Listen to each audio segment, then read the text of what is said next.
Halo Mister, selamat sore Mister. Selamat sore. Gimana kabar Mister? Baik. Bagaimana dengan Anda? Sehat Mister ya? Ya. Lagi santai aja ini kan? Santai. Kebetulan habis ketemu dan teman-teman yang minta advice tentang perkara-perkara yang mereka tanganin, Pak. Oke. Kira-kira apa yang mau kita diskusikan? Baik Mister, sebelum ke sana saya dapat amanah dari teman-teman dokter, teman-teman praktisi hukum, titip salam ke mereka memanggilnya Prof Jaya. Sampaikan salam saya kepada teman-teman. Teman-teman bilang salam buat Prof Jaya, ditunggu analisa-analisa selanjutnya begitu soal kasus hukum yang lagi viral-viral Mister. Siap. Selama saya bisa bantu, saya akan bantu. Siap Mister. Semampu saya. Kita diskusi soal tetap masalah hukum, tapi yang lagi viral, Mister. Soal anak Dirjen Pajak, bukan apa? Dia kepala bagian ya? Bagian Umum ya? bagian umum lah begitu. Itu lagi viral dan terjadinya tindak pidana di sana, Mister. Mungkin Mister sedikit banyak mengetahui soal itu. Pertama saya ingin Anda jelaskan secara singkat ya, kronologisnya seperti apa, dan kemudian sangkaan yang disampaikan oleh pihak penyidik Polres Jakarta Selatan itu pasal apa saja gitu. Iya, jadi sedikit kronologisnya kita sebut inisial aja kan, ada namanya si korban ini D, kemudian pelaku ini M. Langsung aja, M itu Mario dan Oke. D David. Siap. Supaya pemirsa itu lebih jelas. Oke, jadi singkat cerita bahwa Agnes ini diduga merupakan mantan pacarnya David, si korban. Kemudian Agnes dalam keterangannya di beberapa media itu bahwa dia tersinggung ada ucapan David yang kurang enak. Akhirnya Agnes lapor kepada Mario, kemudian Mario minta konfirmasi ke David, tapi mungkin tidak mendapatkan respon yang cukup memuaskan bagi Mario. Kemudian si Mario mengajak David untuk bertemu, tapi tidak direspon. Akhirnya Agnes juga mengirimkan pesan kepada David untuk bertemu dengan alasan ingin mengembalikan kartu pelajar. Dan David jadi korban. Mario kemudian mendatangi tempat kejadian perkara di mana David berada di rumah temannya. Nggak lama kemudian David dibawa ke belakang mobil Rubicon oleh Mario, dan Mario ini tidak sendirian Mister, tapi ada temannya berinisial S yang hingga saat ini juga masih statusnya sebagai tersangka. Nah begitu kira-kira Mister. Akhirnya terjadilah pemukulan, mungkin penganiayaan, sampai kondisi yang hari ini kita tahu masih sekarat, mungkin dapat dikatakan si korban ini. Itu bagaimana komentar Anda? Istilahnya luka berat ya. Ya, luka berat. Oh ya, satu lagi saya lupa soal pasalnya. Jadi pasal berapa yang disampaikan? pasal 80 Undang-Undang Perlindungan Anak, 76C junto pasal 351 KUHP, yang pada intinya ancaman hukumannya 5 tahun, kemudian denda 100 juta karena penganiayaan dengan luka berat. Nah, seperti itu singkat dakwaan sangkaan pasalnya Mister. Ya. Selamat sore semuanya. Sangkaan dari penyidik Polres Jakarta Selatan pasal 351 ayat 3, penganiayaan berat ya. Ancaman maksimumnya 5 tahun.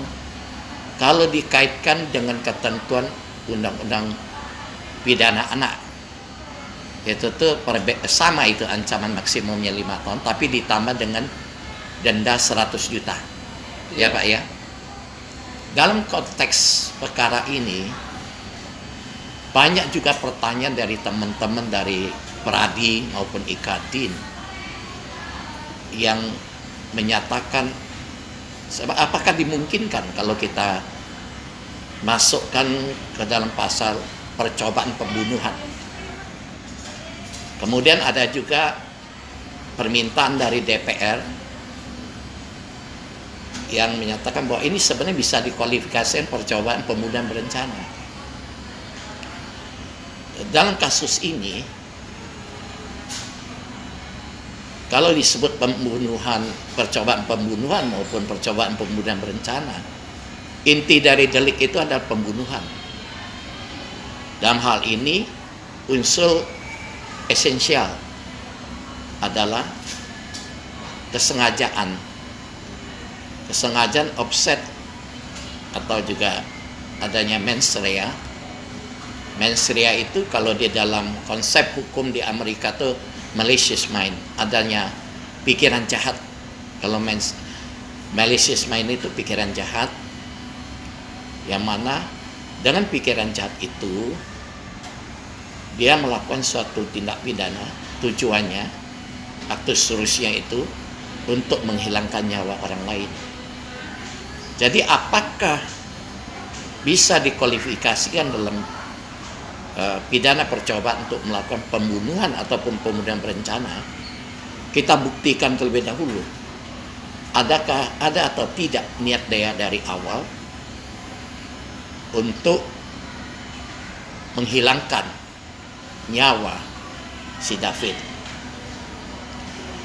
Nah, ini baru setelah itu apakah ada perencanaan yang dilakukan oleh Mario, baik itu secara sendiri maupun bersama-sama temannya, untuk melakukan pembunuhan. Nah, untuk mengetahui itu memang harus berdasarkan proses penyidikan, yaitu dari berita acara pemeriksaan terhadap tersangka maupun saksi mahkota. Dia menjadi saksi juga menjadi tersangka dalam hal ini. Seperti kita katakan bahwa sudah ada 2 tersangka, ya Pak. Betul. Yaitu Mario dan S. S itu apa panjangan namanya saya tidak tahu ya. Lupa juga saya. Yang belum ditetapkan sebagai tersangka itu adalah AG atau Agnes ya singkatannya. Dalam hal ini kalian menangkap sikap batin itu baru bisa diambilkan satu kesimpulan melalui proses pemeriksaan alat bukti dan barang bukti, yaitu dari keterangan saksi-saksi, mungkin dari keterangan ahli, bukti surat maupun petunjuk. Kemudian kalau kita lihat bahwa singkatnya Mario pada saat melakukan pemukulan atau penganiayaan yang sedemikian keji dan biadab tersebut, menampakkan bahwa dia sebenarnya harus punya kesadaran bahwa akibat perbuatannya pertama bisa mengakibatkan hilangnya nyawa David. Yang kedua bahwa bisa saja kalau dalam konteks menghilangkan nyawa orang lain, memang penganiayaan yang dia lakukan dengan begitu kejam, dengan pemukulan, penendangan, tendangan setelah yang bersangkutan jatuh, kepalanya pun masih diinjak-injak, itu bisa menjadi tujuan utama agar David itu meninggal dunia. Itulah yang kita sebut offset als Ukmet.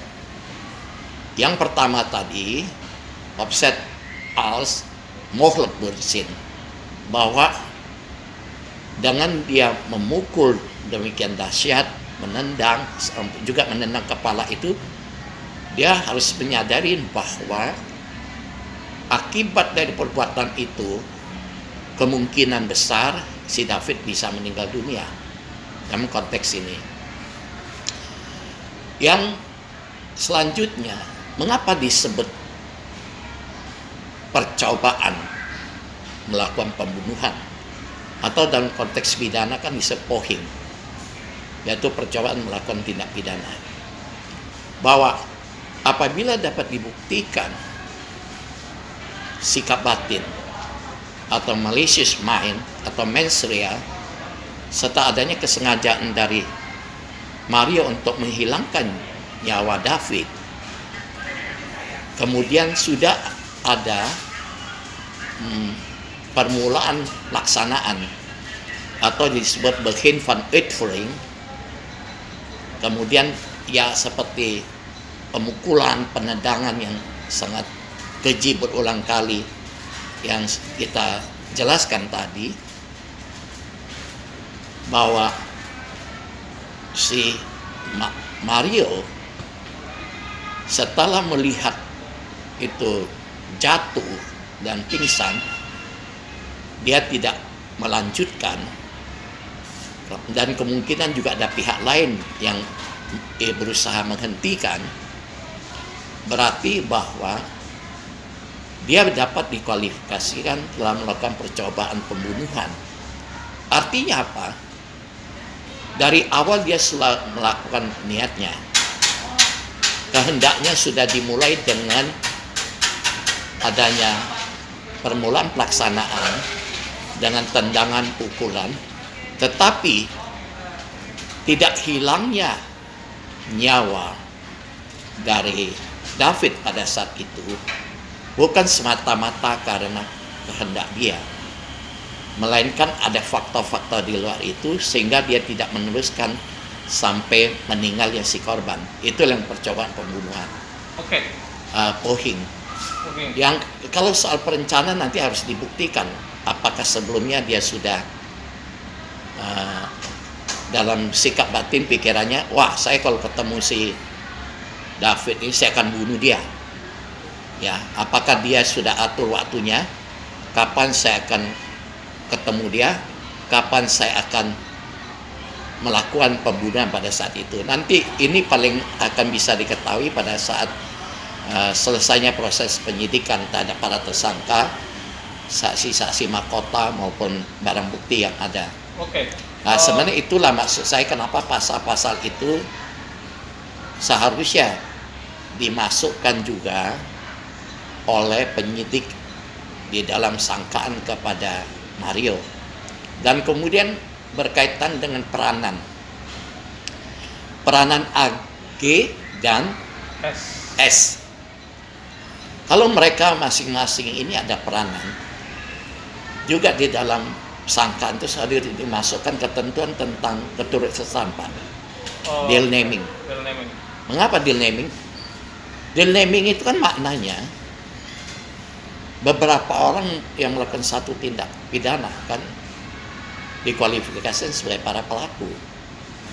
Ada pelaku utama, ada yang turut serta maupun penganjur yang menggerakkan inloker. Kalau pelaku itu kan pasti materi dadernya itu dalam hal ini adalah Mario.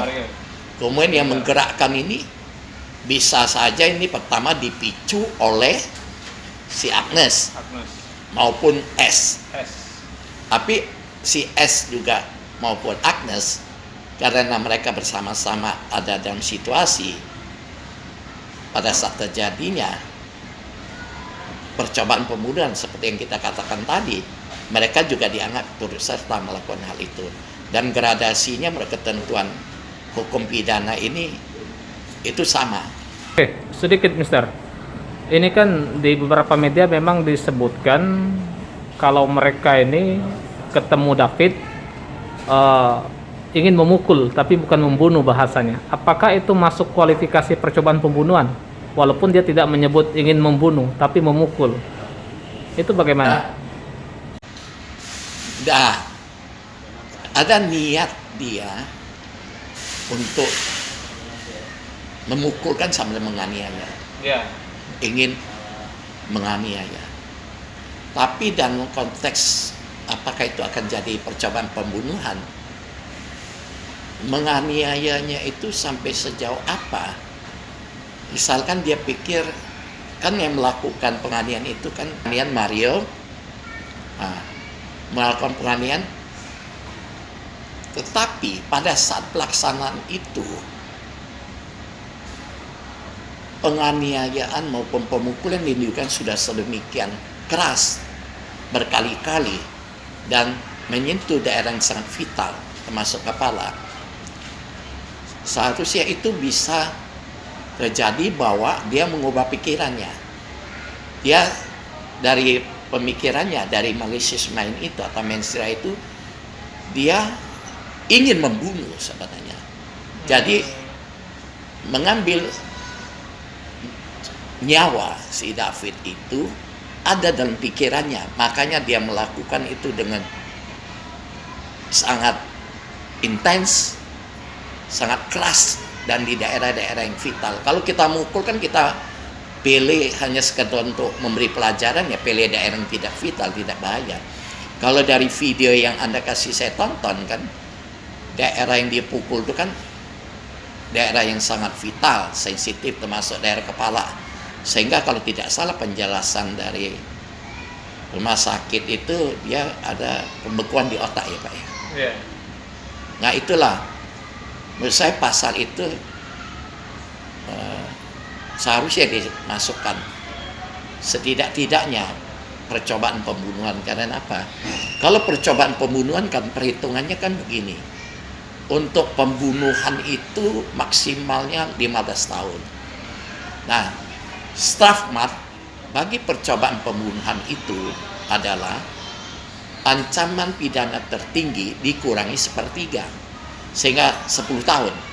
Nah, kalau penganiayaan berat di dalam KUHP, pasal 351 ayat 3 maupun Undang-Undang Perlindungan Anak, ancaman maksimal kan 5 tahun.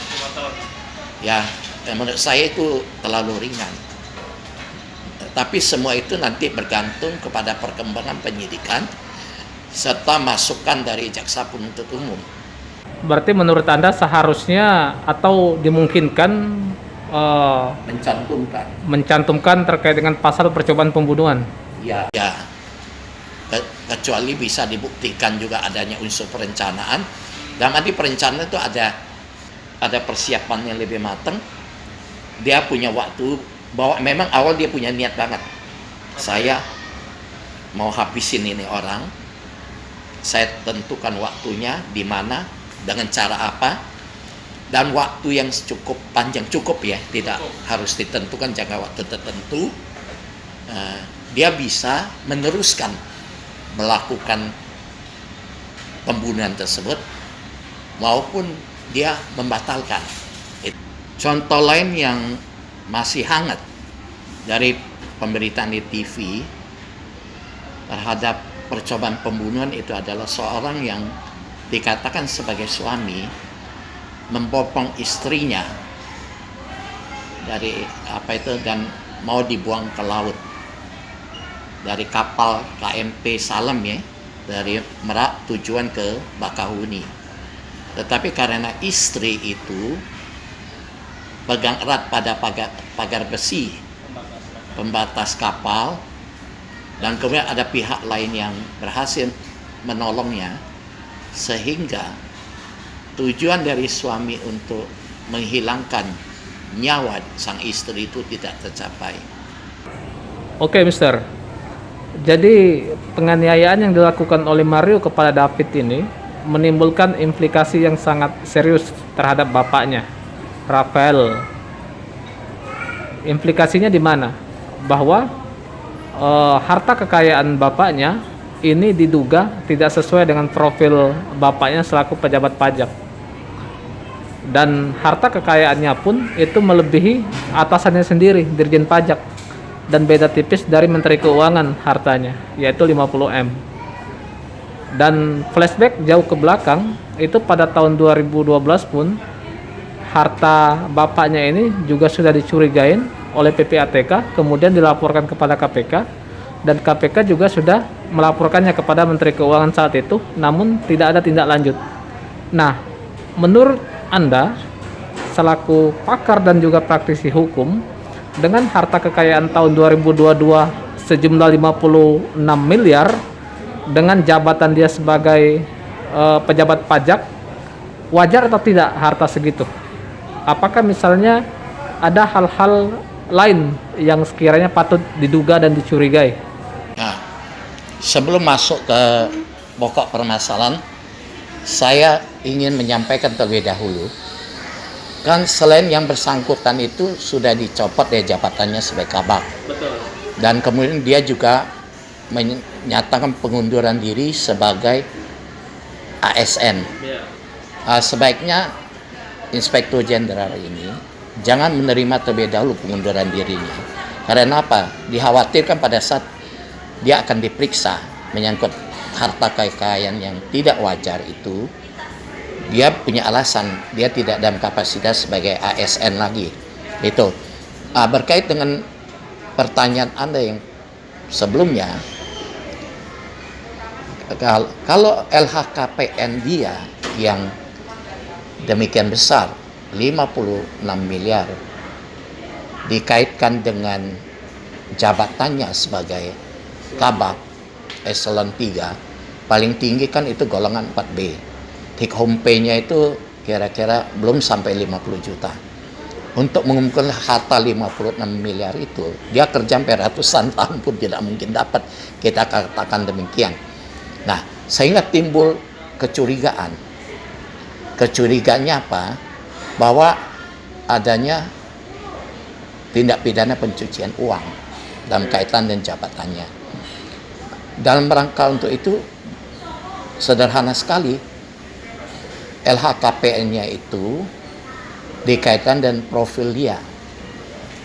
Karena profil dia tidak dimungkinkan mendapatkan harta seperti itu, sehingga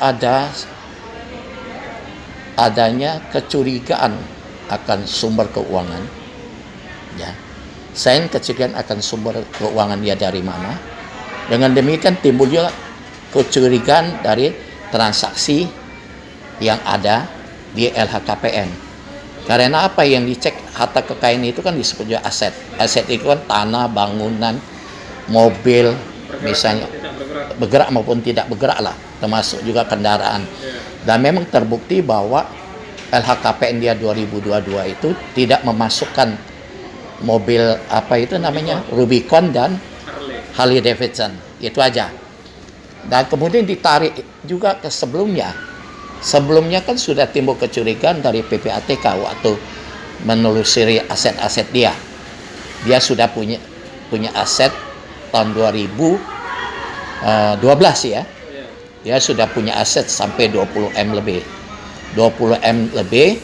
Kemudian kecurigaan PPATK ini sudah dilaporkan kepada KPK serta Inspektur Jenderal Departemen Keuangan. Tapi sayang sekali, jadi timbul pertanyaan kenapa tidak ditindaklanjutin. Ini juga menjadi blessing in disguise. Terbukanya perilaku aparat pajak itu karena ada tindak pidana yang sebelumnya yang terjadi yang dilakukan oleh anaknya. Sedikit besar, ini menarik sebenarnya. Saya berharap rekomendasi Anda di ujung akan mencopot Menteri Keuangan. Tapi sebelum di sana, soal LHKPN ini, menurut Anda ada indikasi dugaan TPPU. Anda bisa jelaskan tidak soal TPPU itu bagaimana cara kerjanya? Nah, tindak pidana pencucian uang itu kan timbul dari ini, adanya ketidakwajaran LHKPN sehingga menimbulkan kecurigaan ada sumber keuangan yang tidak wajar, source of fund yang ilegal, maupun adanya transaksi-transaksi yang tidak wajar.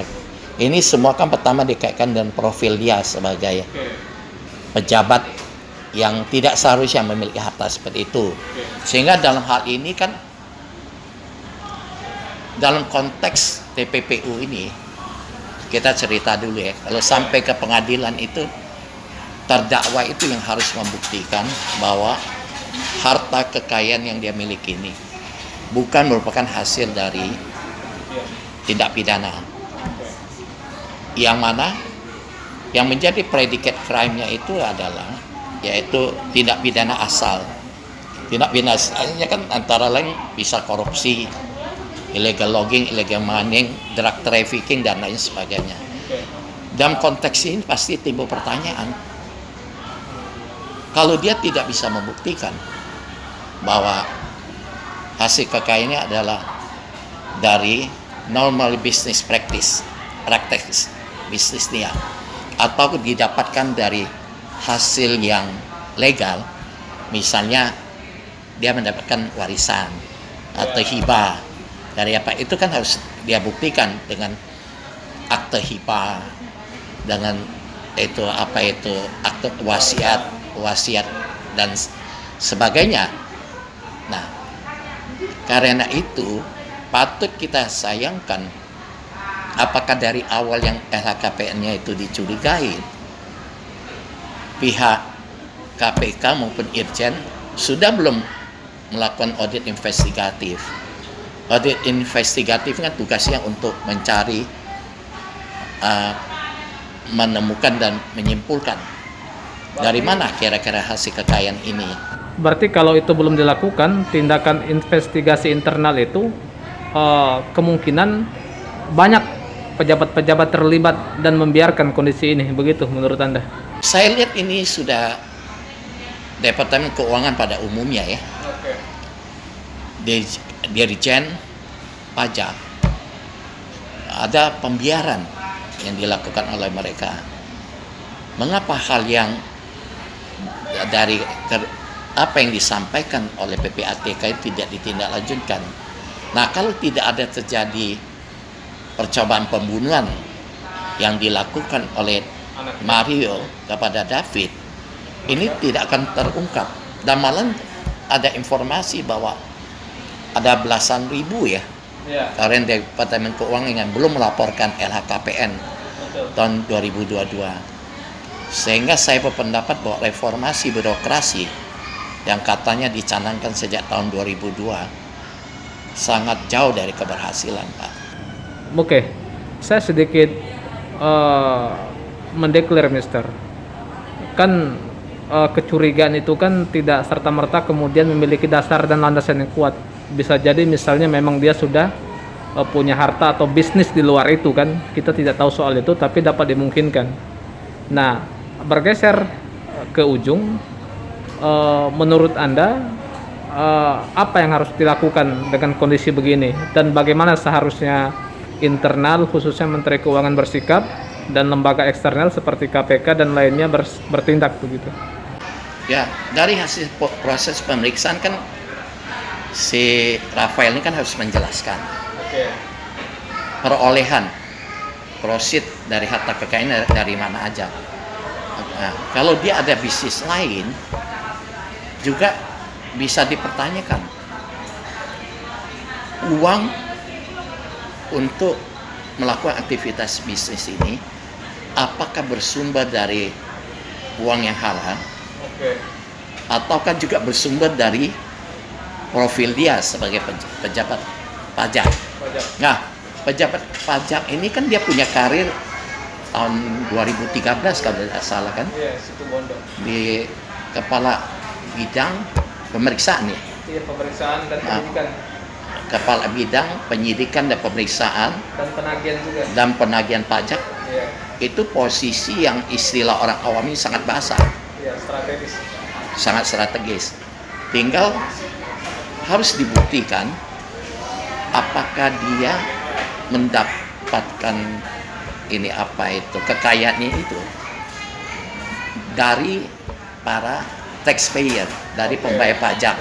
Misalnya dia bisa melakukan markdown terhadap kewajiban pajak yang harus dibayarkan. Markdown itu artinya nilai pajak yang sebenarnya itu dikurangi. Ya, dari nilai pajak yang dikurangin dia mendapatkan gratifikasi maupun penyuapan. Itu kan sudah tindak pidana, bagian dari korupsi itu, Pak. Oke, Mister. Ini kan kalaupun memang ini diproses lebih lanjut terkait dengan harta kekayaan Rafael ini dan ditindaklanjutin oleh lembaga penegak hukum, itu sampai ke proses persidangan, menurut Anda di mana nanti kendala dan kesulitan yang dialami? Kita mulai dari kecurigaan tahun 2012 terhadap LHKPN-nya Rafael yang PPATM mengendus ada hal yang tidak wajar dan telah disampaikan ke KPK dan pihak Departemen Keuangan. Kita berbaik sangka saja. Mungkin kesulitannya dalam proses untuk penyidikan karena akan dibutuhkan 2 alat bukti, minimal 2 alat bukti. Dalam hal ini sebenarnya 2 alat bukti itu bisa saja kalau BAP aja, berita acara pemeriksaan, itu sudah jadi satu alat bukti, bukti surat. Kemudian misalnya audit investigatif, hasil dari audit investigatif bahwa memang patut diduga itu ada transaksi-transaksi yang tidak wajar, sebenarnya bisa. Oke, kita baik sangka aja seperti itu. Memang di sini yang kami temukan untuk proses penyidikan itu tidak diatur bahwa si tersangka wajib membuktikan asal dari harta kekayaan dia. Tetapi kalau untuk proses perkara ini, kalau sudah sampai kepada proses persidangan, terdakwa itu wajib membuktikan bahwa harta kekayaannya bukan berasal dari hasil kejahatan. Apabila dia dapat membuktikan, nah harta kekayaan itu bisa menjadi milik dia. Tetapi kalau dia tidak bisa membuktikan, dia kena TPPU dalam hal ini. Itu penjelasannya. Oke.